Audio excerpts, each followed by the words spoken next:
Is it crazy to switch careers in your late 20s? Today, we're not gonna lie.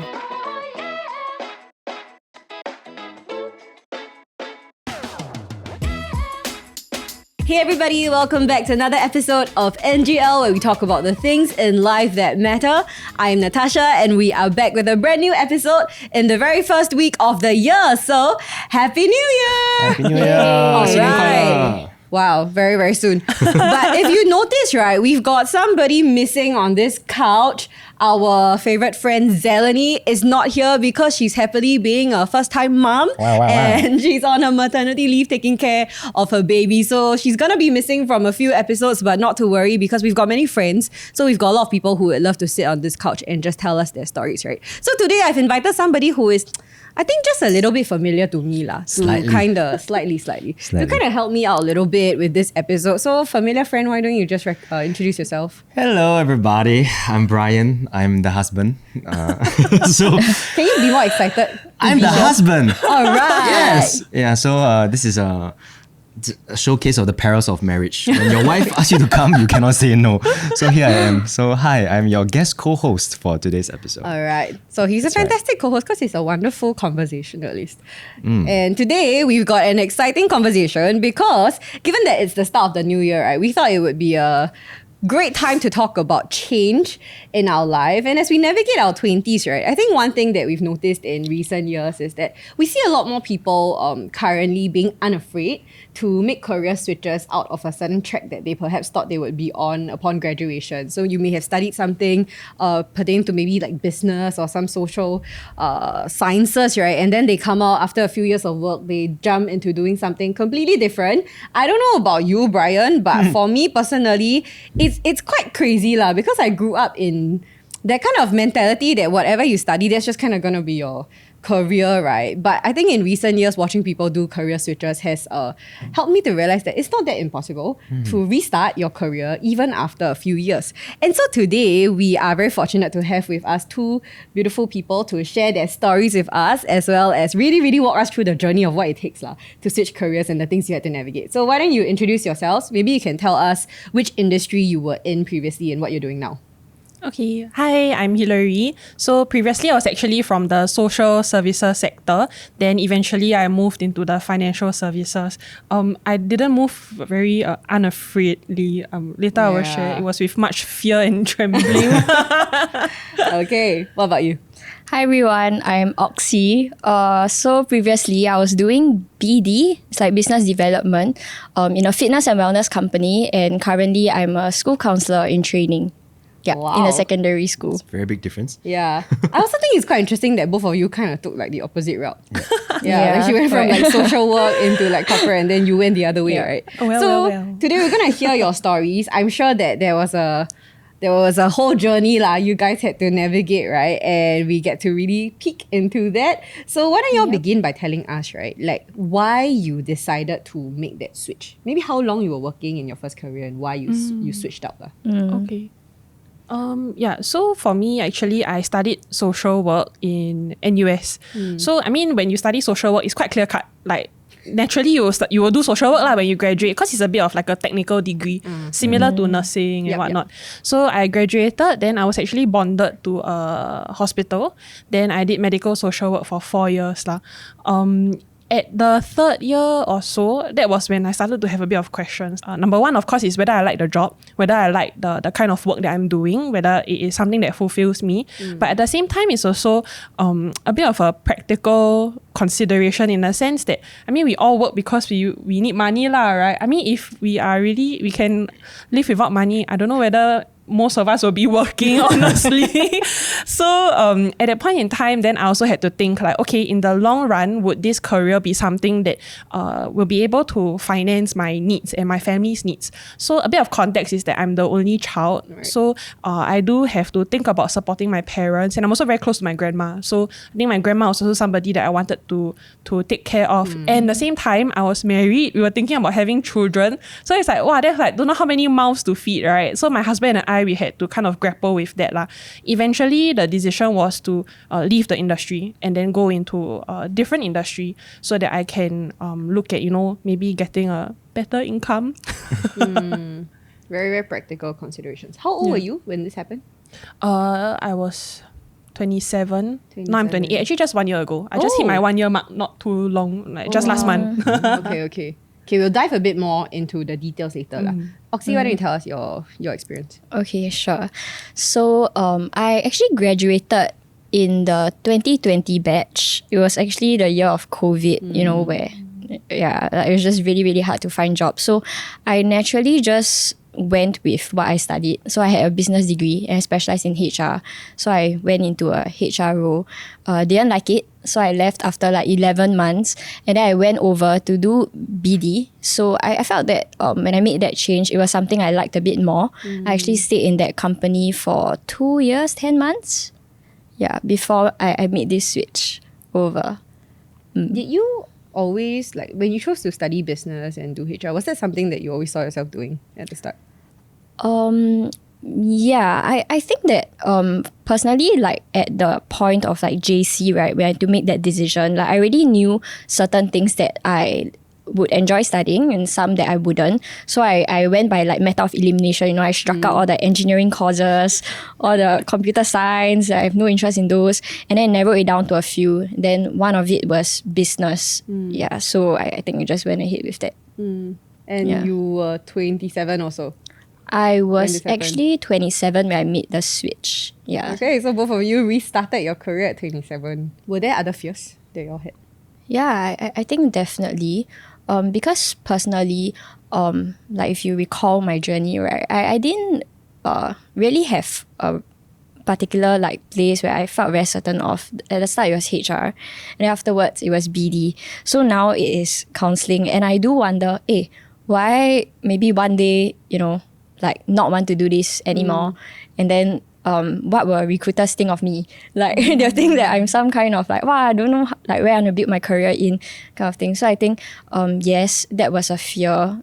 Thinking about how people would see me as I took time to explore like my interest, and also other fears probably would be from my family. I started to test water with my mom a bit first. In some sense, she was not very supportive, but also not say like very resistant. I think probably it was the uncertainty of it. If I had to make a change, this meant many things lah. Like in Singapore, if you want to do counselling, you actually need to further your studies. You need to pursue a master's, and that's like cost. And I think also for my mom, she felt that, you know, stay in business good ma, like work in corporate job, and like very stable. And then she always tell me, go and apply for government jobs, like 铁饭碗. Right. Yeah. So like I think it's just that sense of uncertainty Right. that also that made her want to, you know. I suppose for parents in their generation, like business is just 钱, you know, like all Yeah. business jobs can earn money, right? Yeah. For you, right, what were some of the maybe fears or considerations when you were switching? Also because it's quite opposite, right? Yeah. For Oxy, the trope is very like, okay, find my passion, help people. Yep. What's yours?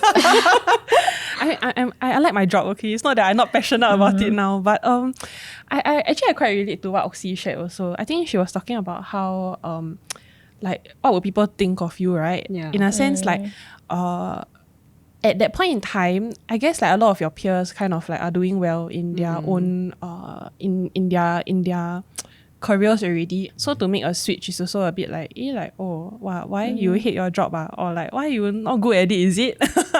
Yeah, so I think there was a lot of fear in that sense of like what people would think about me.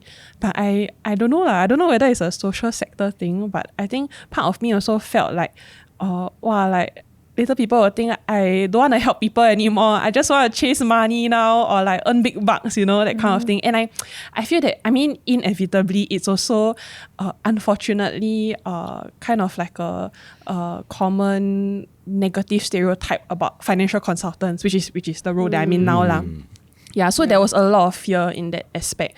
And at the same time, I think while I was also trying to find a place where I could earn a better income, the reality is also that being a financial consultant, you are commissions based, right? You are essentially self-employed. So there is no like stability per se.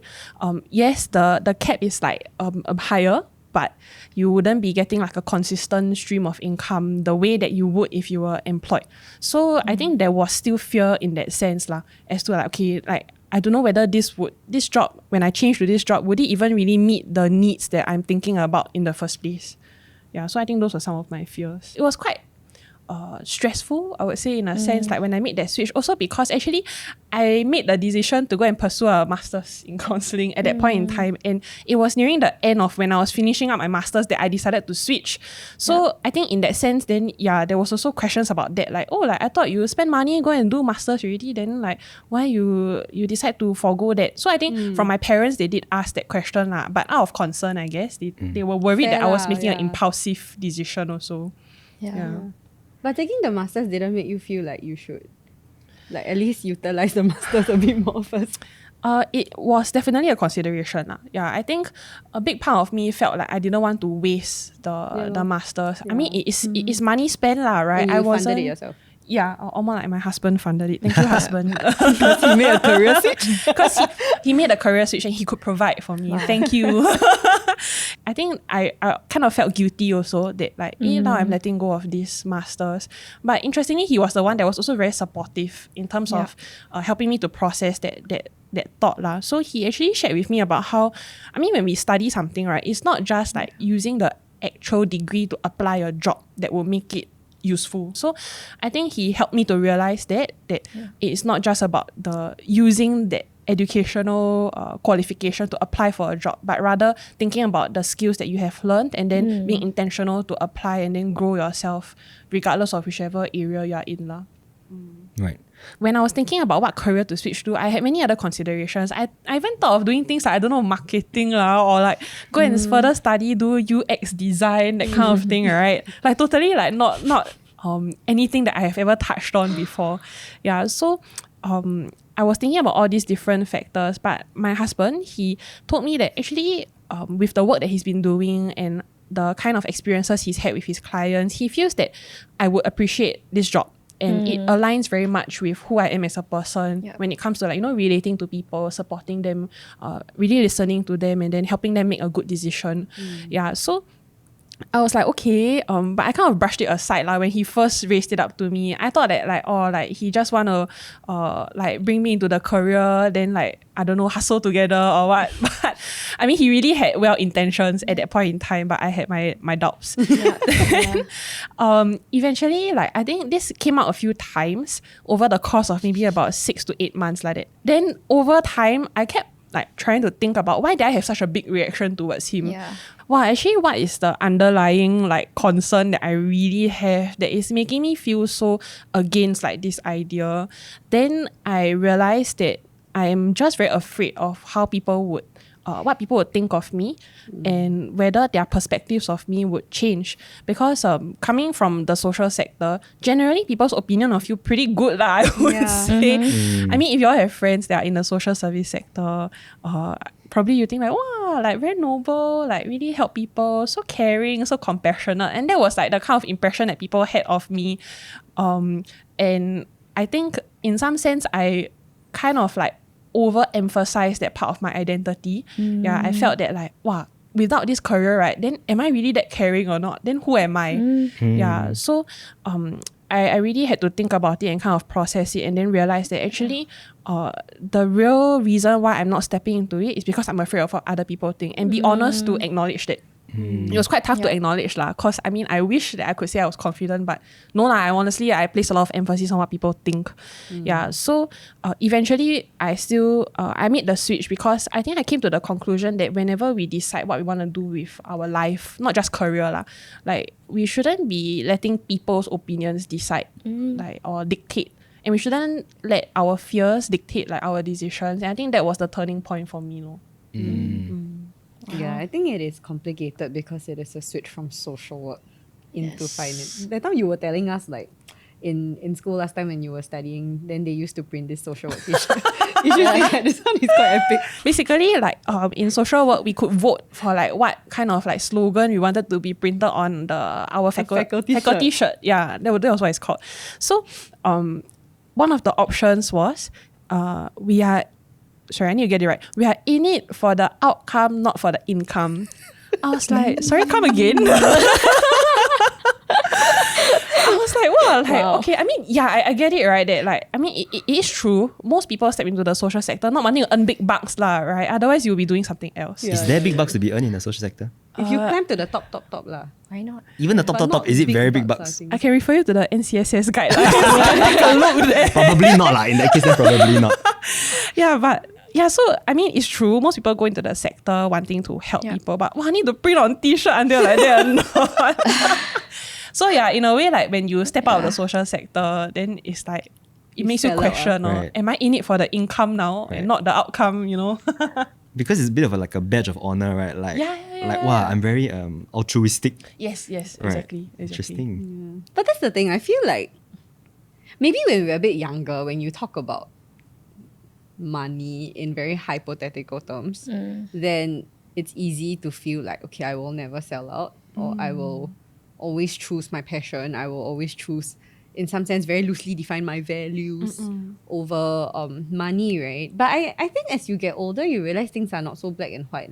And I don't think it necessarily is that your values have shifted or that you sold out on your passion. But in a season where, for example, being an only child, you need to care for your parents, it is actually responsible of you to consider these kind of things. If you were to go down a track where you don't really care about how you can provide for your parents, you just single-mindedly want to pursue your passion, I don't know whether we would necessarily call that the wiser choice as well. Yeah. Yeah. And it's also true. Just now Oxy mentioned, like, you know, when she was in JC, then she had to make the decision. Right? Then I thought about it. Actually, JC very young, like 18 years old. Baby. How are we going to decide like what we're going to do for the next 20, That's why 30 take years? business, all paths are accessible to you. One of Exactly. the reasons. Yeah. Exactly.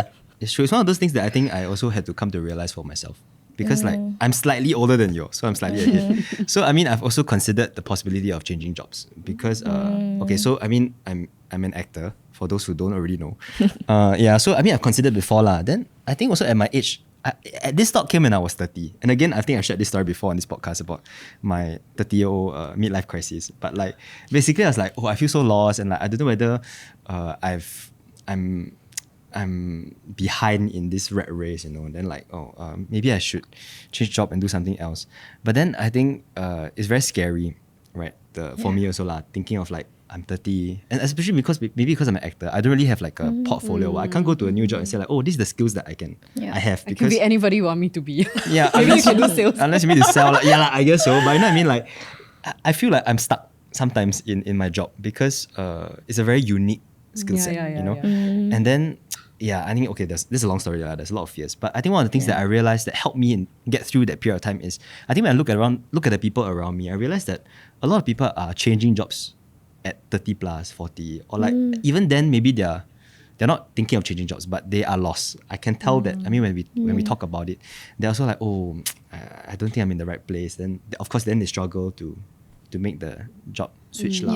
So interestingly, we just came back from Japan, and we were in Japan. We were like at the countryside, and then we went for this like kayaking tour. And so then the tour guide was saying, he used to be from the city, but he decided to come to the countryside to live a slower paced life and just lead people on kayak tours. That's all he does every day. He just brings out like people to kayak 3 times a day. Yeah, manage the the bike shop, bike rental shop. And I was saying that's me, man. Yeah. Like, if I had a chance, right? Kayak. If I didn't live in Singapore, I would rather live in like a countryside, slower pace, you know, maybe be a farmer. I don't know whether I don't know how it's like to be a farmer, but I can imagine myself doing that. So I suppose the same thing, like even people at 30 plus 40, they are not certain about what they want to do with their life, much less JC or like at 27. It's like it's so, I don't know, like wrong, I guess, to feel like I have to be here because I made this decision and I have to build my life around this particular job that I'm at right now. I totally get what you are saying, but I'm one of those that struggle to consider that actually I can pivot out to do something later in life. And I'm wondering why. I think it might be because like my mom has always been quite career oriented. So growing up, like she does always speak of like learning how to put yourself on a career track. By a certain age, you need to be making like managerial roles. And like there's always that idea of like this step leads to the next step leads to the next step, right? So even at like like post JC, when I was considering my degree, wow, I took it so seriously, it's never crossed my mind that like I can study something and then one day do something else. And even like when I was having to make that decision about my first job, right, like internally there was the expectation of being able to see myself being in it for the long haul, which put an immense amount of pressure on my decision. Right. Like, and it was only in recent years when I start to see like people around my age or like even people younger than me, let's say like Oxy, right, make that decision to start something new at 27, that it honestly blew my mind a little bit, because I keep feeling like I cannot restart my career after 30 already. Like once I hit 30, I'm stuck. And like if I ever want to do a career switch, if I ever want to learn a new skill, I have to do it before 30. Yeah, right. So I don't know. I think maybe for myself at least, I feel like I'm in that in-between generation where even though I'm kind of young still, like I think I grew up with like the old mindset of where people really just commit to a certain like career track and a path, right? So now watching people do that switch is like, oh, that can work and that can happen. Yeah. I can share my mindset. I think what's scarier for me, right, is running a race, right, that isn't even mine to begin with. Wow. Yeah. And so I realized that I should give myself that chance to explore, because like what everyone said, right, like it's unfair to expect someone like in JC to pick a course, know what they want to do for the rest of their lives. And to me, like perhaps 20s is the best time to figure out.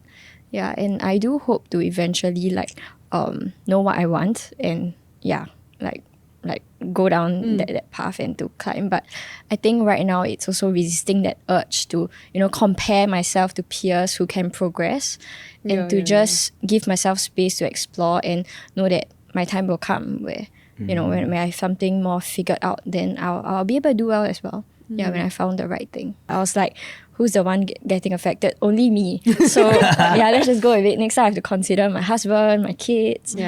So if you are young, faster switch now. Now this is your sign. Switch your job now. But I can only imagine that. I think like for Oxy, actually the pay cut must have been real. I mean, there was a pay cut. Refer you to the website. There was a pay cut. Though I tried to negotiate also with my pay, putting my BD skills to practice, but no, MOE did not allow me to have a fixed pay structure. But there was a pay cut. But thinking about it, and it's not just because I'm noble or whatever, but money really isn't the most important to me, like in a job. Yeah, to me, finding meaning, and finding purpose is most important. Yeah, and so I was okay with that cut.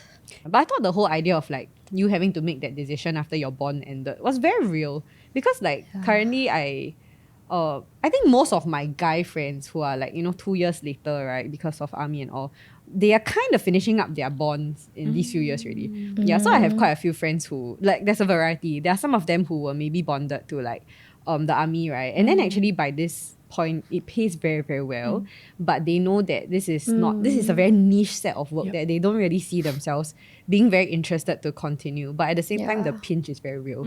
If you jump out to do something, even if you go into some business econs thing, right, like it takes a while for your pay to go back. But I have a friend who was very determined from like maybe the second year of doing his bond, right, that he was going to jump out. So actually even while he was like serving out his bond, he already started to sign himself up for certain master's programs, really pack his schedule to do a lot of maybe like pro bono consulting work, right, so that he can have stuff on his resume to eventually go and pursue consulting. So I'm in this phase of my life where a lot of friends around me are like making that decision as to whether to jump out and really pursue something and restart. But I quite like that in the current society, like it's become more normal, I feel, to restart. And like I think that whole idea of like lifelong learning and continuously upskilling yourself is a lot more welcome now, to just re-educate yourself and not feel like you are stuck on just because you made a decision at 19, 20 as to what you're going to study. Recently I went to Google for fun. How old is too old to start studying law?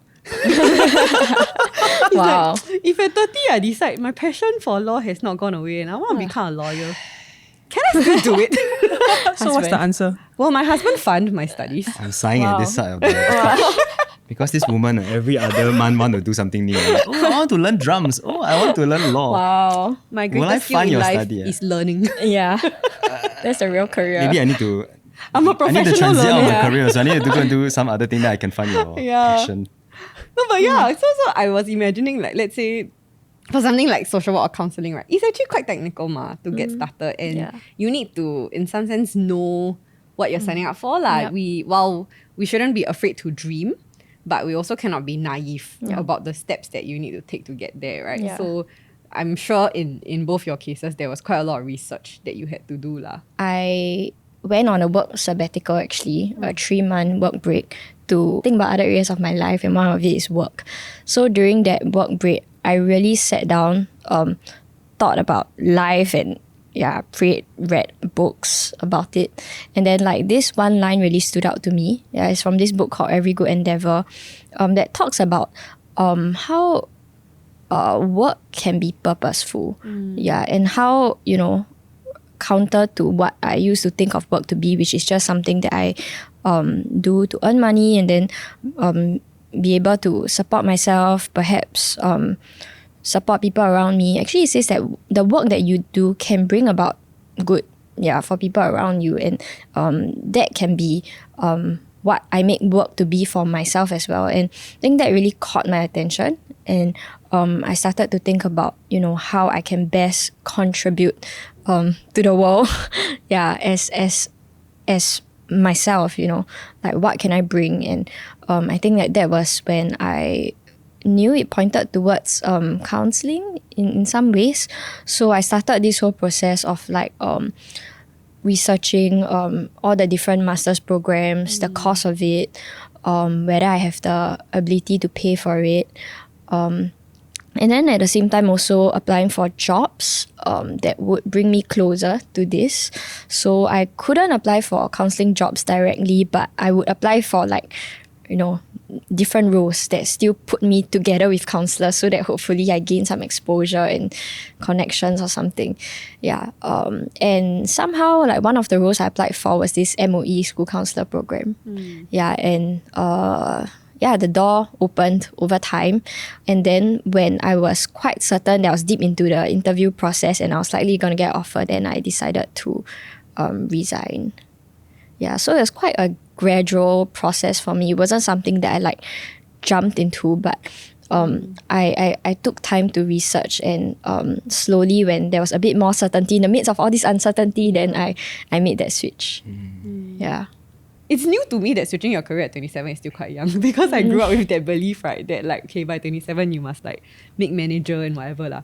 So I think it's quite encouraging, and it's quite refreshing for me to realize that we're not too old to make these kind of decisions. I think depending on the career or the industry that we're in, you also see people making a switch into it at 40 plus, 50, right? My mom actually became a financial consultant at I think maybe 40 plus. She was in banking, and then she quit her job to take care of my sister and I. Then when she decided that we're old enough to take care of ourselves, she wanted to go back to work. She went into financial consulting.